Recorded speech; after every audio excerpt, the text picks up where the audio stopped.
자, 오늘 함께 나눌 하나님 말씀은 빌레몬서 1장 8절부터 14절까지의 말씀을 같이 한번 우리가 읽어봅니다. 빌레몬서 1장 8절부터 14절까지 말씀 다 찾은 줄로 알고 읽습니다. 시작. 그러므로 그리스도 안에서 나는 그대가 마땅히 해야 할 일을 아주 담대하게 명령할 수도 있지만 우리 사이의 사랑 때문에 오히려 그대에게 간청을 하려고 합니다. 나 바울은 이렇게 나이를 많이 먹은 사람이요, 이제는 그리스도를 전하는 일로 또한 갇힌 몸입니다. 내가 갇혀있는 동안에 얻은 아들 오네시모를 두고 그대에게 간청합니다. 그가 전에는 그대에게 쓸모없는 사람이었으나 이제는 그대와 나에게 쓸모있는 사람이 되었습니다. 나는 그를 그대에게 돌려보냅니다. 그는 바로 내 마음입니다. 나는 그를 내 곁에 두고 내가 복음을 위하여 갇혀 있는 동안에 그대를 대신해서 나에게 시중 들게 하고 싶었으나 그대의 성낙이 없이는 아무것도 하고 싶지 않았습니다. 나는 그대가 선한 일을 마지못해서 하지 않고 자진해서 하기를 원하기 때문입니다. 아멘. 저는 이 말씀을 준비하면서 12절에 있는 말씀이죠. 그는 바로 내 마음입니다. 내가 그를 그대에게 돌려보냈는데 그는 바로 내 마음입니다. 이 말씀이 계속 저한테 와닿아요. 오네시모가 바울의 마음이다. 이 말의 뜻이 과연 무엇일까? 굉장히 많이 고민했고 많이 생각하고 또 기도로 많이 물었습니다. 과연 바울은 어떤 마음이었기에 오네시모를 보내면서 그는 내 마음이다. 우리가 잘 아는 그 비유법 중에 언유법이죠. 그는 내 마음이다. 뭘 언유했을까? 뭘 말하고자 했을까? 오늘 말씀이 그런 이야기라서 굉장히 조심스럽습니다. 먼저 이야기하고 싶은 것은 요즘에 굉장히 큰 뉴스거리가 뭐냐면은 국토부에서 3기 신도시 개발을 발표했습니다. 그 수도권의 그 6개 지역을 신도시로 확정하고 개발하겠다. 근데 문제는 그 발표하기 전에 LH 전 현직 직원이 미리 땅을 사놓았다는 겁니다. 지금 대충 이렇게 수사가 진행이 됐지만 한 13명 정도가 땅을 샀는데 그 땅을 샀는 시가가 100억이에요. 98억이 넘어요. 그런데 그 중에 58억을 대출을 받아서 샀답니다. 자기 돈도 아니라 58억을 대출을 받아서 거의 100억에 상당한 땅을 샀는데 그거 지금 광명과 시흥 정도의 땅이래요. 6개 지역을 다 조사하면은 또 얼마나 많이 나올까. 대통령도 놀라가지고 전수조사를 하라. 경찰은 지금 수사에 들어갔고요. 국회의원들은 또 국정조사를 해야 된다. 국회 차원에서 조사를 해야 된다. 그렇게 지금 난리를 칩니다. 지금 수사 대충 했는데 우선 그 광명과 시흥 단지에만 13명이 연루가 되었고 현직 LH 직원이 11명인가 그렇고 전직이 한 2명 정도 걸려있고 뭐 그런 내용이에요. 좀 씁쓸하죠. 고양이한테 생선을 맡겨놓은 것 같은 느낌. 사람을 보호하라고 맡겼는데 보호할 아이를 좁혀버리는 뭐 그런 느낌들. 좀 많이 속이 상합니다.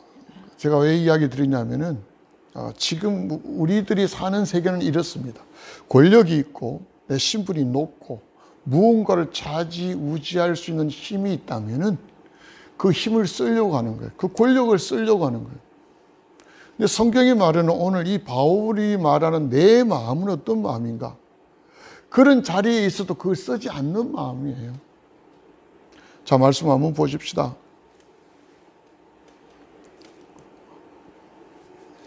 바울이 오늘 보면요, 자신의 위치가 어떤 위치인가를 이야기해 줍니다. 담대하게 명령할 수도 있는 위치다. 8절에 나오죠. 그 다음에 9절에 보면은 나이가 많은 먹은 사람입니다. 나이가 많은 먹은 사람, 연장자라는 거예요. 이 자신의 위치가 빌레몬보다는 훨씬 높은 위치를 지금 이야기하는 거예요.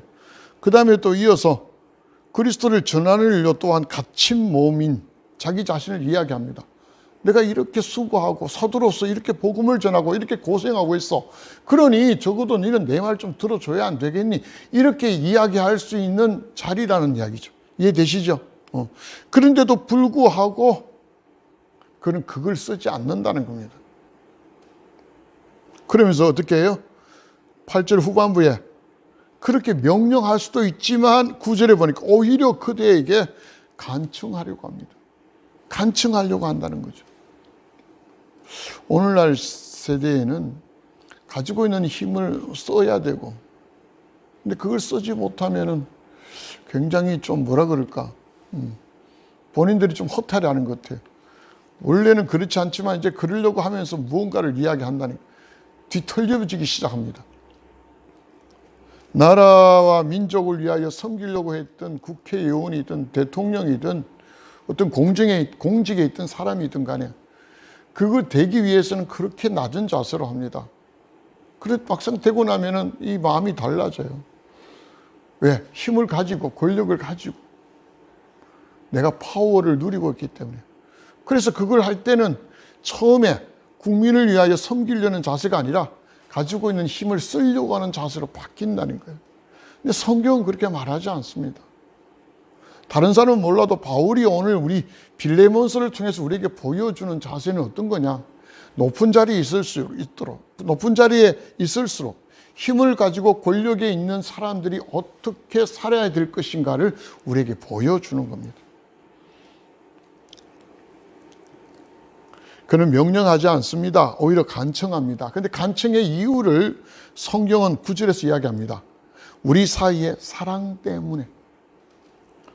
이 모습 굉장히 심파극고 통속적이죠. 사랑 때문에, 사랑 때문에 헤어지기도 하고 사랑 때문에 어떻게 한다는 이야기도 하지만 사도 바울이 말하는 간청의 이유는 우리 사이의 사랑 때문입니다. 저는 이 말씀이 굉장히 저한테는 크게 울렸습니다. 꽝꽝 울렸습니다. 그리고 이 말씀을 준비하면서도 참 저도 반성을 하고 해결을 많이 한 구석이 많습니다. 이 사랑 때문에 간청해야 되는데 그러지 못하고 강요하거나 힘을 쓴 적이 없었나? 저도 많이 있었습니다. 언제부터 목사였고 언제부터 장로였습니까? 근데 시간이 지나면서 이 사랑이 무너지고 우리 사이의 사랑이 무너지고 그 힘을 자꾸 쓰려고 해요. 내가 가지고 있는 그런 것들을 자꾸 드러내려고 해요. 그게 우리가 가지고 있는 오늘 성경을 통해서 우리가 붙들어야 될 하나님 받아야 될 은혜의 그런 요소가 아닌가 싶어요. 한번 보십시오. 모든 시국이 다 그렇습니다. 자, 오늘 하나 더 이야기합니다. 그는 오네시모에 대한 애정을 이야기합니다. 갇혀있는 동안에 얻은 아들 오네시모를 두고 간청합니다. 오네시모를 두고 간청하는 이유도 자기가 복으로 난 아들이라는 애정을 실어서 나옵니다. 이것도 사랑이죠. 이 사도 바울의 신앙, 사도 바울의 목회, 사도 바울의 그 사도직 사역에는 이 사랑이 빠지지 않는다는 거예요. 그 안에 사랑이 들어가 있습니다. 그리스도의 사랑이 그 안에 들어가 있어요. 그래서 그는 유대인을 만나면 유대인과 같이 되고 헬라인을 만나면 헬라인과 같이 됩니다. 그 유대인들이 사도 바울을 볼 때는 이해가 안 되죠. 이방인하고 같이 먹고 마시고 저따위 짓을 해야 되냐. 그래서 예루살렘에서 체포가 되고 어려움을 겪는 이유도 거기 있습니다. 그런데 그가 그렇게 하는 이유는 사랑 때문이에요. 내가 유대인이지만 이방 사람들에게 유대인의 모습으로 강요하고 할례를 막 이야기하고 할 수도 있어요. 그런데 그게 아니라는 거예요. 자기를 낮추어서 그 사람들 수준으로 낮추는 이유가 사랑 때문입니다. 자기가 얼마든지 사례비 받고 얼마든지 다른 누구보다도 더 많은 대가를 받을 수 있습니다. 그 말씀도 모르는 게 아니에요. 성경은 그 말씀을 해요. 소에게 이 멍에를 씌우지 마라. 그죠? 일꾼에게 밥 많이 먹는다 그런 소리 하지 말라는 거예요. 왜? 일꾼은 밥을 먹어야 되고 소는 먹어야 일하게 되니까. 그런 의미로 하나님의 사역자들이 교회에서 사례받는 거 그거는 여러분 마음껏 보장해라. 이걸 사도 바울이 모르냐? 압니다. 그런데도 불구하고 자그마한 개척교회, 자기가 세워진 그 교회, 열악한 교회에 부담되기 싫어서 자기가 텐트를 만들면서까지, 텐트 메이커잖아요. 자기가 일하면서까지 그들에게 사례비 안 받아요. 그걸 나중에는 이야기합니다. 자기가 너무 억울해서. 아니, 바울이 자신이 이야기해요. 내가 베드로보다 못난 사람인가? 베드로는 자기 아내까지 데리고 다니면서 대접 잘 받고 다니는데 내가 그 사람보다 못난 사람 아니야. 그렇게 한결하는 게 또 나와 있잖아요. 자기의 자리, 자기의 위치에서 권한과 힘을 쓰려고 하는 게 아니라 그걸 내려놓습니다. 그 이유는 사랑 때문이에요. 사랑 때문에.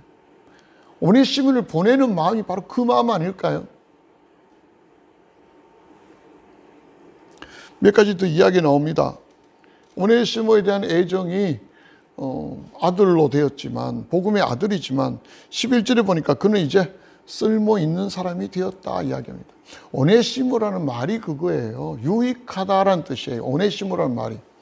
이 오네시모는 빌레몬의 집에 있는 노예였습니다. 노예로, 종이죠. 노예로 있다가 돈을 가지고 도망 나왔다고 이야기합니다. 돈을 가지고 도망 나왔습니다. 그런데 도망친 노예는 죽여도 괜찮아요. 주인이. 도망 나와서 살다가 감옥에 갇혔는지 일단 로마 감옥에서 사도 바울을 만납니다. 근데 사도 바울에 의하여 복음을 듣고 그가 믿음의 길로 들어가기 시작합니다. 그러면서 그가 믿음에서 그의 마음속에 있던 고민이 그겁니다. 내가 과거에 이렇게 해서 도망 나온 죄인의 모습인데 이거 어떻게 해야 됩니까? 아마 바울에게 상담했을 것 같아요. 바울은 오네시모가 너무 믿음의 길을 잘 지나고 있으니 너무 이뻐요.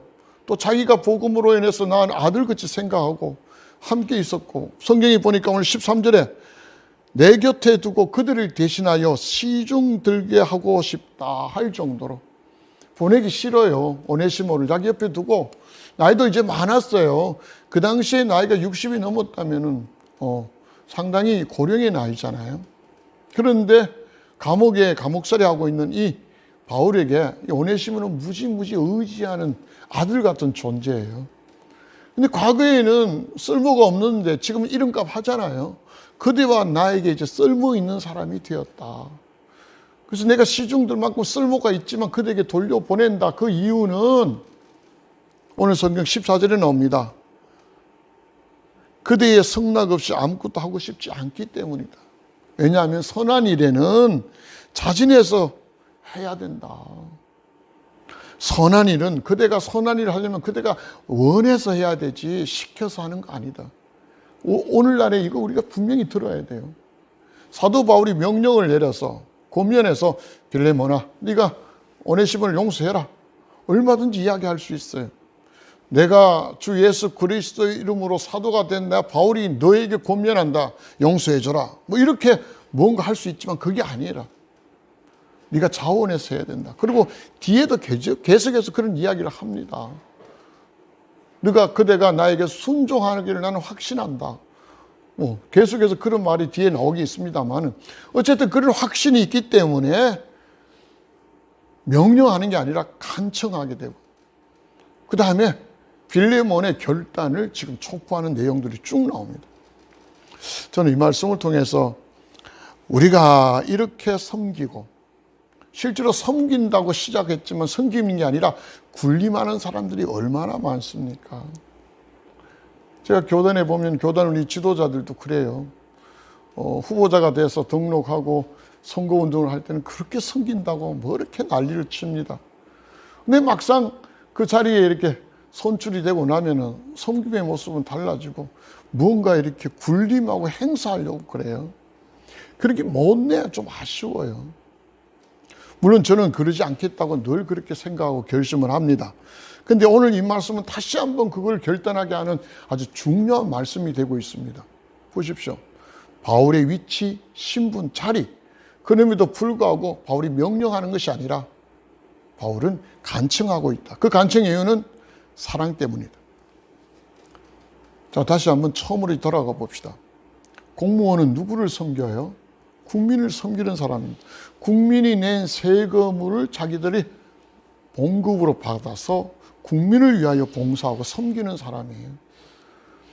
그런데 국민을 기만하고 국민을 속이고 그 자리에 있어서 자기의 직분을 가지고 다루는 사안을 통해서 이런 식의 부정방지법에, 부패방지법에 걸리는 거예요. 아마 많은 사람이 연루될 것 같아요. 국민을 기만하는 정도를 넘어서 상당히 좀 뭔가 좀 우리 국민들이 다 뒤통수 맞은 거예요.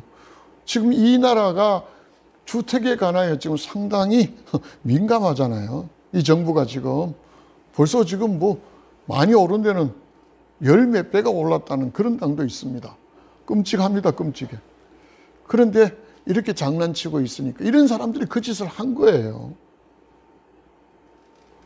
LH 사장이었다가 지금은 이제 국토부 장관으로 바뀌었던 그 변 장관은 대노하고 이걸 막 지시를 하고 조사를 시키고 LH에게 당장 전수조사하라고 막 명령을 내렸다는데 정치권에서는 웃기는 소리 하지 마라. 네가 재임할 때 그런 거야. 네가 사장으로 있을 때 그런 거야. 막 그렇게 지금 또 공세를 취하고 그렇습니다. 어쨌든 여권에서는 발등에 불 떨어졌습니다. 지자체 선거가 얼마 남지도 않았는데 이런 일이 생겼으니까. 그런데 이 일이 이 정부만의 일일까요? 이 정권은 아니라 과거의 정권도 그랬고 오늘날 우리도 그렇습니다. 실제로 힘 없다는 우리도 마찬가지입니다. 내가 집안에서 우리 가족들 중에도 내가 힘을 쓸 수도 있고 어떤 모임에서도 내가 충분히 그런 힘이 있다면 그걸 쓴다니까요. 자, 보세요. 어떤 사람이 행복을 위해서 돈을 벌려고 했단 말이에요. 돈을 많이 모았어요. 그럼 행복해져야 되잖아요. 근데 처음에 마음이 행복을 위해서 돈을 벌었으면 그 돈을 좋은 데 사용을 해야 행복해져요. 그렇죠? 근데 그 돈을 좋은 데 쓰는 게 아니라 그 돈의 힘을 가지고 자기가 막 하고 싶은 대로 휘두르기 시작합니다. 그러면 그 사람의 행복해질까요? 그 사람의 삶은 절대 행복해질 수가 없습니다. 자기가 행복한 코드를 맞춰서 해야 되는데 오늘 말씀은 그렇게 어렵지 않습니다. 사도 바울이 오네시모를 보내며 나의 마음이다라고 하는데 그 나의 마음이 무엇일까? 그건 바로 주님이 우리에게 가르쳐주신 사랑의 마음입니다. 내가 너희들의 사랑같이 너희들 나를 사랑해라. 높은 자리에 있다고 힘쓰지 말고 권력이 있다고 파워 그런 거 사용하지 말고 이름이 있다고 그렇게 하지 말고 오늘날에는 진짜 그 힘 안 쓰면 바보 같은 그런 권력이 있는데 그걸 쓰지 않으면 바보 같은 모습이에요. 근데 성경은 바로 반대적인 이야기를 하죠. 아니야라는 이야기입니다. 마지막으로 하나 이야기를 좀 하고 싶은 이야기가 있습니다. 고 박정희 전 대통령의 이야기입니다. 역사는 그분을 쿠데타, 그죠? 5.16 쿠데타의 주인공이고, 나중에 군부 독재로 이어졌고, 독재자로 그렇게 평가를 합니다. 물론 그렇지 않고, 우리나라를 개혁을 했고, 건대화를 했고, 여러 가지 좋은 이름도 있고, 경제적인 어떤 그런 기틀을 만든 지도자다. 그렇게 이야기도 합니다. 어쨌든. 그러나, 말년에 독재했다는 거 우리가 다 압니다. 저도 그 말년 독재 시대에 또 제가 공부를 했고 또 그때 법을 공부했기 때문에 아주 그것도 생생하게 기억합니다. 자, 그러면 고 박정희 전 대통령이 처음부터 독재자였는가? 그렇지 않다는 겁니다. 저는 그분의 이야기를 조사하면서 가슴이 너무 먹먹해졌어요. 당시에 우리나라가 참 그때 GNP가 58달러, 60달러 이 정도밖에 안 됐어요. 50년대, 60년대요. 세상에서 세계에서 가장 참 가난한 나라, 최빈국 중에 한 나라예요. 제일 가난해요. 그런 그때 북한에는 김일성이 소련에 의해서 막 군사적으로 굉장히 엄청나게 무장을 해서 전쟁이 끝난 지 얼마 되지도 휴전이 된 지 얼마 되지 않았습니다. 그런 가운데 민주당 이승만 대통령 민주당 정권이 잘 알잖아요. 부정선거하고 독재가 또 막 되는 바람에 나라가 어지러웠습니다. 데모가 되어지고 혁명이 일어났고 나라가 어수선했습니다. 그래서 민주당 정권이 왔는데 그 민주당 정권이 혁명적인 정권에 의해 국민이 혁명을 일으켜서 정권을 세워줬다 보니까 국민의 말발이 굉장히 세진 거예요. 그래 전국에 다 시위고 데모예요. 노동자들이 일어나고 뭐 저기는 저기대로 막. 그러니까 이 민주당 정부가 정신을 못 차리는 거예요. 우리나라가 그 당시에 무슨 기반 시설이 있거나 뭐 경제적인 토대가 만들어진 거 하나도 없어요.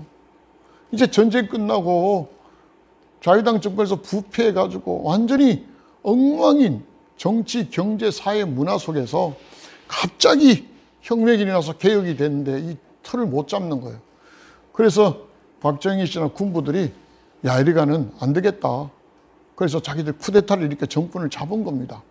그래 자꾸는 민간의 정부를 이양하겠다고 약속을 했지만 그걸 지키지 않았죠. 자기가 대통령을 취임했고 또 어느 정도 있다가 자기가 그 다음에 또 나와서는 대통령의 선거에 출마해서 자기가 또 대통령 당선이 됩니다. 뭐 몇 번이나 했죠. 자, 그런데 그 60년대, 61년에 그 쿠데타가 일어났잖아, 그죠? 근데 그때 당시만 너무 못 살았어. 이 박정희 씨가 이 나라의 어떤 그런 가난에 대해서 아마 자기도 가난하게 살았으니까 힘없는 것에 대하여 굉장히 한이 맺혔던 것 같아요. 어떻게 하면 좀 잘 살아볼까? 어떻게 하면 이 나라가 대한민국이 좀 바로 세워질까? 이걸 참 고민을 많이 한 것 같아요. 그런 와중에 우리나라 가진 게 없으니까 사람밖에 없잖아요. 그 당시에는 아직 독일이 통일이 안 돼서 서독이 있었는데 서독에서 저기 광산에 석탄을 캐는데 그 뭐 아프리카 사람도 불러오고 유고슬라비아 이런 동구권적 사람 불러오고 이래서 광부를 썼는데 그 일이 너무 열악하잖아요. 이 사람들이 일을 안 해요. 힘들다고 안 하고 뭐 계속 그러니까 나중에 광산을 폐광할 정도로 광산 산업이 막 무너지기 시작하는 거예요. 그렇게 해서 한국하고 한독협회가 생깁니다. 50년대 말에 한국과 독일이 서로 친밀하게 뭘 하자 하면서 그 한독협회를 중심으로 한국에 있는 광부들을 보내기 시작합니다. 우리 영화 그 국제 뭐 상상가 맞죠? 국제시장인가? 그 영화 보면 그 나오잖아요. 황정민이라는 그 배우가 막 가만히 막 들고 막 그렇게 해서 테스트 받아서 광부로 나가는 모습. 한국에 광부를 보낼 때만 일을 너무 열심히 잘하는 거예요. 다른 나라 사람들은 전부 다 끓이는 그 700m씩 내려가는데 그곳에서도 막 가져오는 거예요. 너무 놀라워요. 그래서 독일의 신문에 대서특필합니다. 죽었던 탄광들이 살아나기 시작하고 폐광했던 탄광들이 다시 투자자들이 몰리면서 개발 붐이 막 일어나기 시작하는 거예요. 그 죽었던 마을, 도시들이 그 탄광에 있는 그 마을들이 다시 활성화되기 시작하고 경제가 돌아가기 시작하고 독일은 깜짝 놀라요. 한국인 광부가 독일의 경제를 살린다. 그래도 나중에 또 하나 보면 간호사인데 이 간호도 하나 그때 간호원이 그랬죠. 간호원이 또 이제 서독이 잘 사니까 야간 근무를 안 해. 우리는 지금 야간 근무 하잖아요. 아직까지는. 근데 서독은 그 당시만 해도 야간 근무를 안 했어요. 그래서 이 광부들이 너무 한국에 잘하니까 한국의 간호원들을 좀 파송해달라고, 파독이라 그러죠. 파독해달라고 요청이 된 거예요. 근데 한국에서 간호사들이, 그 당시 간호원이죠. 갔습니다. 근데 동양의 이 조그마한 여자들이 와가 뭘 하겠나 신뢰가 없어. 그래서 그 간호원들이 왔는데 맡기는 일이라고는 어떤 거냐면은 죽은 사람 시체 닦는 일, 수의 입히고, 그나마 조금 잘한다 싶으면은 호스피스 병동 있죠. 죽은 사람들을 간호하는, 그러니까 간호사들이 맡는 업무 중에 가장 열악한 업무들, 그리고 밤중에 긴급하게 출동하는 밤중에 일들, 이런 것들 쭉 맡긴 거예요. 근데 맡겼는데 너무 잘하는 거예요, 성실하게.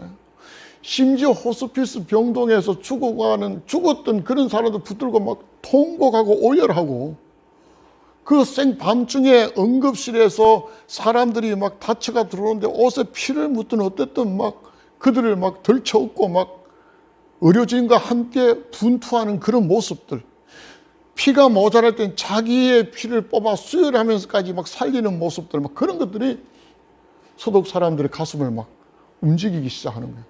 뉴스 기사가 나고요. 그래서 우리 한국의 간호사들을 그때 기사에 보면 동양에서 온 천사다. 그렇게 이야기합니다. 동양에서 온 천사. 그 광부와 그 간호사들이 독일 정부 나라를, 서독의 나라를 막 뒤떨려 놨어요. 그러니까 지금 야, 한국이라는 나라가 어떤 나라냐. 대단하다. 그 못 사는 나라인데도 이런 나라냐. 야, 한국 대통령 한번 보고 싶다. 이제 서독에서 이렇게 된 거예요. 정권이 막 움직이기 시작합니다. 그래서 우리나라에 한국 나라가 최초로 건립되어지고 외국에서 초청이 처음 들어왔어요. 독일을 좀 방문해 달라. 그래서 좋겠다, 가겠다고 했는데 문제는 그 당시에 비행기가 대통령 타는 비행기가 갈 수 있는 비행기가 1분 정도밖에 못 가. 독일까지 가는 비행기가 없어. 그래서 그 당시에 우리나라 한독연합회 한국 회장으로 있었던 그 사람들이 최두선이라는 동아일보 사장이 있었습니다. 그 사람이 독일에 갑니다. 류브케라는 그 당시에 대통령이 류브케라는 독일 서독 대통령인데 그곳에 가서 가. 우리 비행기가 없습니다. 비행기 한 대 보내주십시오. 그렇게 이야기한 거예요. 좀 얼마나 지금 생각하면 참 못났죠. 그런 열악한 환경이에요. 대통령도 이야기를 들었잖아요. 독일에 있는 환자들이 주사 맞을 때 되면 전부 다 한국인 간호사들 불러. 그래서 독일에도 그 한독협회 회장이 있어요. 뭐 바흐너인가 그런 사람인데 그 사람에게 기자들이 막 가서 왜 병원에 있는 환자들이 한국인 간호사들만 찾느냐. 그러니까 그 동양에 온 그 천사들은 안 아프게 주사를 놔준다. 그래서 찾는다. 그런 이야기까지 이 대통령이 다 듣고 있는 거예요. 그래서 좋다. 그러면은 독일에서 우리나라까지 항로가 없어. 비행기가. 그래서 독일에서 홍콩까지 비행기가 있어. 근데 비행기가 홍콩 가는 비행기를 서울 김포에다가 먼저 와서 대통령하고 일행들을 1등석, 2등석에 태워서 홍콩으로 가서 홍콩의 승객들 있잖아. 이코노미 이런 승객들을 태워서 뭐 거기에서 뭐 또 뭐 거치는 거 많잖아요. 뭐 태국도 방콕도 거치고 뭐 거쳐서 프랑크푸르트 공항까지 가는 걸로 만들어서 그래 간 겁니다. 그래 가니까 대통령과 르브케 대통령하고 국무총리 나와서 다 사회를 하고 회담을 가지고 그 다음날 그 광부들이 있는 그 광산을 방문합니다.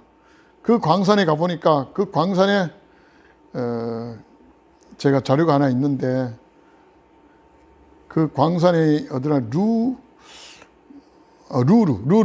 탄광지대 루루라는 그곳에 갔는데 대통령이 한국 대통령 온다는 소식을 듣고 간호사들도 다 그곳으로 모였고 광부들도 시커먼 그 옷 그대로 입고 나와 일하던 그대로 나와서 강당에 모여 있는 거예요. 박정희 대통령하고 또 일행하고 유경수 여사가 그곳에 와서 보고 막 가슴이 아픈 거예요. 막 새카매 가지고 너무 가슴이 아픈 거예요. 동해물과 저도 이 자료 찾으면서 막 너무 많이 가슴이 먹먹했어요. 애국가가 물로 퍼지는데 다 웁니다. 그 이국 땅에서 그 고생하면서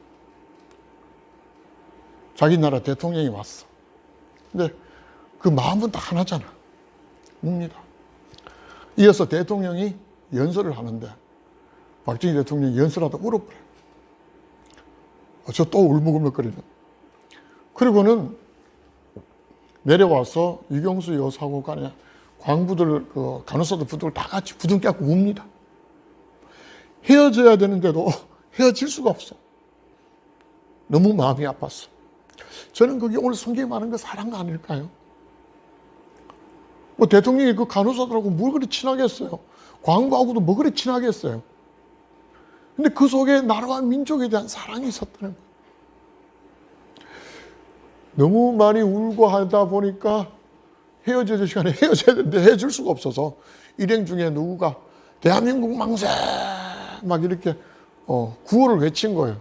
울다가 간호사들이 대한민국 만세, 광부들이 대통령 만세 하고 막 서로 이렇게 막 뭐 3차가 넘겠죠. 그렇게 가음 지르면서 헤어졌어요. 오면서 내내 대통령이 차에서 계속 눈물을 닦고 우는 거예요. 서독 대통령이 보고는 너무 가슴이 아파. 그리고 그가 나중에 인터뷰를 합니다. 기자들한테 인터뷰할 때 이런 이야기 합니다. 야, 대통령하고 국민이 이렇게 함께 울 수 있는 나라. 아이고, 내 가슴이 너무 먹먹하네요. 대통령과 국민이 함께 울 수 있는 나라. 지금은 뭐 서로 싸워 죽이려고 그러는데, 그런 나라, 대단한 나라다, 한국은. 그 기사가 나온 다음에 전 유럽이 한국을 인정하기 시작합니다. 아이고, 제가 너무 좀 울먹울먹하네요. 제가 이거 준비하면서도 안 울려고 되게 준비하고 많이 여러 번 읽고 연습을 했는데 그때마다 울먹거려요. 그래서 하나님께 기도합니다. 하나님, 왜 나는 이런 이야기하면 자꾸 눈물이 날까요? 저한테는 굉장히 감동적인 이야기입니다. 그러자 한국이 이제 경제가 이제 서야 되기 때문에 돈이 없으니까 최빈국, 세계 최빈국 중 하나니까 고통을 호소합니다. 돈 좀 빌려달라. 근데 수도기에 돈 빌려주겠다. 우리 한국 인정한다. 적어도 대통령과 국민이 함께 부둥켜 안고 우는 나라는 소망이 있다. 그런데 문제는 제3국이 보증을 못 써줍니다. 그 당시 국제 관례는 우리가 돈을 빌리려면 어느 나라가 보증을 써줘야 돼요. 일본하고는 아직 국교도 매우 수립도 안 돼 있던 상태이죠. 그러니까 한국에 보증을 쓰려고 했는데 미국이 안 써줘요. 왜? 쿠데타로 인하여 대통령이 됐다고. 미국에서는 아직 박정희 고 전 박정희 대통령이 인정을 안 할 때입니다. 심지어는 미국에 비행기 하나 빌렸는데도 미국에서 거절해서 비행기까지도 쓰지도 못할 정도로 미국에 만들어 놨어요. 그러니까 암담한 거예요. 그러자 이제 독일에서 다시 한번 제의를 합니다. 그렇다면은 독일에 있는 광부와 그 간호사들의 그 월급을 1개월치를 은행에 좀 넣어달라. 그걸 보증으로 삼아서 돈을 보낸 게 3억 마르크입니다. 우리로 따지면 지금은 뭐 얼마 안 될지 모르지만 어마어마한 숫자입니다. 3억 마르크. 그러고 난 다음에 그 3억 마르크를 원조 받아서 그 중화업에 투자하고 했던 거예요. 그러고 난 다음에 광부와 간호사들이 보내는, 거기에서 돈을 이제 받았으니까 고국으로 송금하잖아요. 송금하는 돈이 5천만 달러입니다. 1년에. 지금 말하면 600억 정도예요. 지금 600억, 뭐 좀 크다 이 정도지만 여러분 생각해 보세요. 60년 초에 600억 달러가, 600억 원이 매년 우리나라로 송금이 됐어요. 그 돈으로 도로 만들고요. 독일을 왔던 그 박정희 전 대통령이요, 아우토반을 달리면서 그 도로가 엄청나게 빨리 달리잖아요. 근데 3번이나 멈춰 섰대요. 저는 이해가 잘 안 됩니다. 그런데 그 도로를 보고 막 울었대요. 왜 한국에 이런 도로가 없나? 그래서 그 다음에 어느 정도 기반이 잡히고 월남에서 돈 좀 이렇게 송금되고 하면서 경부 고속도로를 만든 거예요. 자, 그때만 해도 이 대통령에게는 민족 사랑, 나라 사랑이 있는 거예요. 어떻게 하면 좀 잘 살아볼까? 근데 나중에 가서 뒤틀려서 정권의 그 권력의 힘에 뒤틀려서 망가지는 거예요. 저는 오늘 이 말씀이 저에게 주는 메시지가 그렇습니다. 우리 사회는 과연 사랑이 있는가? 저와 여러분, 오늘 예배드린 저와 여러분 과연 사랑이 있는가? 그래서 내가 무언가를 명령할 수 있는 그런 자리에서도 명령이 아니라 간청을 하고 부탁을 하고 이러한 관계가 되는가? 이것이 굉장히 중요하다. 이 나라의 정치 지도자부터 시작해서 모든 단체나 모든 공동체가 오늘 이 말씀에 붙들려 간다면 이 나라의 갈등은 굉장히 많이 줄어들지 않을까, 정리되지 않을까, 그런 모습들이 와 있습니다. 돈이 있다고. 제가 지난 주일날 설교가 그거 했잖아요. 눈을 뜨시오. 그러면서 그 영상을 본 사람들이 저한테 이렇게 문자로 저한테 연락이 옵니다. 근데 그걸 보면서 그래요. 힘을 가지고 있다고 하면서 그렇지 못한 사람을 되게 업신여기잖아요. 오늘도 보니까 뉴스에 보니까 뭐 연예인들 지금 또 학폭 굉장히 또 고발이 많아요. 동성을 성추행하고 성폭행했던 애들부터 탤런트 뭐 지금 막 계속 나와요. 과거에 엄청 오래됐지만 지금 유명한 사람 기성용이라는 국가축구대표 주장이잖아요. 우리나라 국가대표 축구선수인데 주장이에요. 성추행까지 했다. 법정 공방으로도 들어갔지만 뭐 거짓인지 모르겠지만 저는 그런 생각해요. 그 사람이 지금 20년도 다 된 사건을 거짓이면 그걸 끄집어내겠는가? 거짓이면 뭐하러 그걸 끄집어냈는가? 만약에 거짓을 그랬으면 자기가 엄청나게 후유증이 심할 건데 저는 거짓은 아니라고 봐요. 그 사람들은 잊을 수가 없는 거예요. 어릴 때 당했던, 초등학교 당했던 그 사실을 잊을 수가 없는 거예요. 저는 좀 신빙성이 있다고 생각하고요. 내가 그런 위치에 생겼던 그런 일들이 누구에겐 큰 아픔이 되고 수십 년이 지나도 회복되지 않는 아픔으로 남는다는 것, 이거 다시 한번 생각해 봐야 되지 않을까요? 오늘 말씀을 정리를 합니다. 오늘 말씀은 키워드입니다. 간청과 사랑 때문에. 아들 된 오네시모, 애정을 표현하는 모습들. 저는 우리 교회가 이런 관계가 되었으면 좋겠습니다. 나보다 못하다고 업신여기고, 교회도 왕따가 있고, 교회도 그런 게 있잖아요. 무시하는 게 있고요. 그래서는 절대 안 된다는 거예요. 교회 공동체뿐만 아니라 우리가 살아가는 모든 곳에서 이 말씀이 능력과 권세로 임해서 정말 사랑 때문에 서로가 서로에게 함께 할 수 있는 그런 멋진 사랑의 관계로 되어졌다면 아마 정말 주님이 원하는 그런 하나님의 나라가 우리 가운데 아마 확장이 되어지고 제대로 경험되어질 줄 믿습니다. 이 말씀을 통해 우리 다시 한번 우리의 관계를 사랑의 관계로 함께 나가시기를 주의 이름으로 축복합니다. 기도하겠습니다. 고맙고 감사하신 아버지, 우리가 잊어버렸던 우리들의 처음의 모습을 다시 한번 회복합니다. 주님의 은혜를 입었고 사도가 된 사도 바울, 그가 그 사역의 말기, 그의 삶의 가장 말년에서도 여전히 그는 변하지 않았습니다. 그가 명령할 수 있는 위치에 있었고 신분이었고 그런 자리에 있었지만 그는 명령하지 않았고 오히려 간청했고, 그 간청을 우리 사이의 사랑 때문이라고 표현했습니다. 하나님, 저희들은 어떻게 살고 있습니까? 정말 이 사랑 때문에 함께 공동체 생활을 하면서 신앙생활을 하고 있는지요? 우리들 관계 속에서도 또 우리보다 못난 사람들을 무시하고 또 그들을 따시켰던 그런 일도 여전히 있음을 우리가 고백합니다. 하나님, 용서하시고 오늘 이 말씀의 권세로 사로잡혀서 우리 사이의 사랑 때문에 하나님 나라의 건설하는 그런 멋진 하나님 나라를 우리 모두가 경험할 수 있도록 도와주시옵소서. 바울의 겸손과 사랑, 또 바울의 그 눈물로 부리는 그 간청들을 오늘 우리의 마음에 담게 하시고,